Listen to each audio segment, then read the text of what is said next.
firms as a share of GDP. In neighboring and regional economies, these ratios are much higher, and in some cases, market-based funding even surpasses bank credit.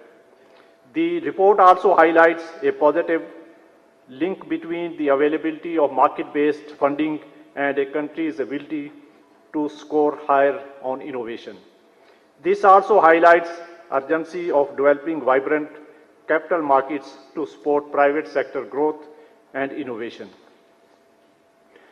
Ladies and gentlemen, for banks, deep and well-functioning capital markets can unlock significant benefits by expanding and diversifying their funding sources. Beyond deposits and wholesale borrowings, banks can raise long-term funds through debt, equity, and securitized instruments. This reduces reliance on any single funding source and provides access to liquidity even during market stress.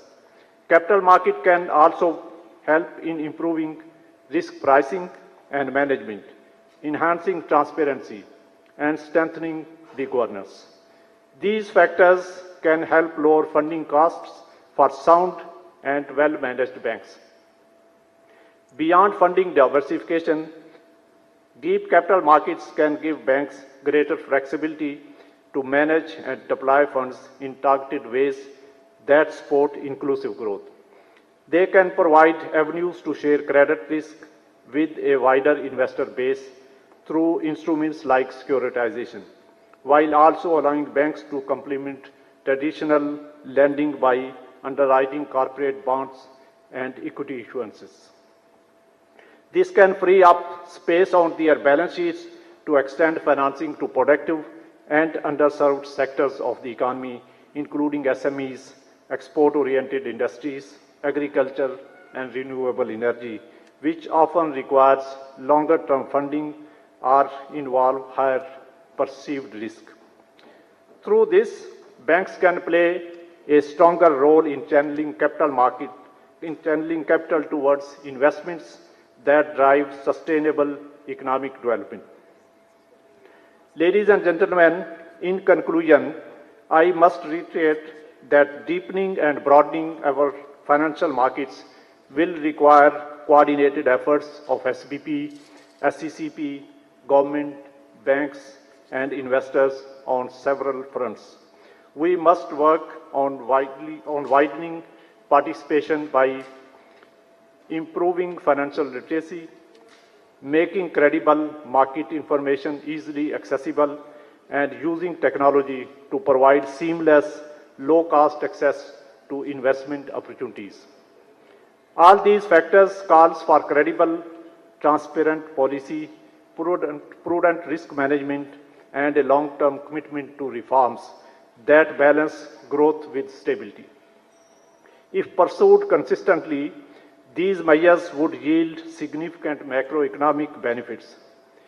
A stronger corporate bond market, along with a more inclusive equity market, would smooth credit cycles, ensure investment flows, even when banks face constraints, and strengthen the transmission of monetary policy. Most importantly, it would help narrow the saving investment gap by channeling domestic capital into projects that raise productivity and long-term growth potential. With a well-functioning sovereign bond market, improving digital infrastructure, and a growing base of potential investors, Pakistan has the building blocks to achieve this transformation. The task now is to connect these elements into a coherent financial architecture that can support the ecosystem through all phases of the business cycle. In the end, let me emphasize that banks and capital markets stands as two vital pillars of the financial system. Each plays a distinct role, yet complementary role in driving economic progress of the country. For our country to realize its full development potential, it is essential that we strengthen both these institutions, ensuring They remain robust, resilient, and responsive to the needs of a growing economy. Among Asian economies, in terms of both credit and market-based financing available to firms as a share of GDP. In neighboring and regional economies, these ratios are much higher, and in some cases, market-based funding even surpasses bank credit. The report also highlights a positive link between the availability of market-based